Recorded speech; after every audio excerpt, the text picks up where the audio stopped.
Everyone, welcome to Sanmarga classes. ಮೊದಲನೇ ಪ್ರಶ್ನೆ, ಮಾನವ ಮತ್ತು ಸಂಸ್ಕೃತಿ ಎನ್ನುವಂತಹ ಚಾಪ್ಟರ್ ಅಂತ.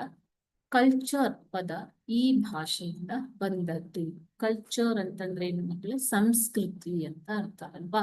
ಸೊ ಕಲ್ಚರ್ ಎನ್ನುವುದು ಯಾವ ಭಾಷೆಯ ಪದದಿಂದ ಬಂದಿದೆ ಅಂತ ಕೇಳ್ತಾ ಇದ್ದಾರೆ. ಓಕೆ, ಆಪ್ಷನ್ಸ್ ನೋಡೋಣ. Option A Latin, option B Greek, option C Roman, option D Hebrew. Okay, so ಸಂಸ್ಕೃತಿ ಎನ್ನುವ ಪದವು ಇಂಗ್ಲಿಷ್ ಭಾಷೆಯಲ್ಲಿ ಕಲ್ಚರ್ ಎಂದು ಜನಪ್ರಿಯವಾಗಿದೆ. ಸೊ ಈ ಪದವು ಲ್ಯಾಟಿನ್ ಭಾಷೆಯ ಕೋಲೆರೆ ಎನ್ನುವಂತಹ ಪದದಿಂದ ಬಂದಿರುವಂತಹ. ಓಕೆನಾ?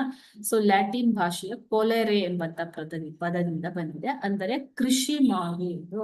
ಕೋಲೆರೆ ಅಂದ್ರೆ ಕೃಷಿ ಮಾಡು ಎಂದು ಅರ್ಥ. ಓಕೆನಾ? ಆಪ್ಷನ್ ಎ ಲ್ಯಾಟಿನ್ ಸರಿಯಾದ ಉತ್ತರ. Thank you.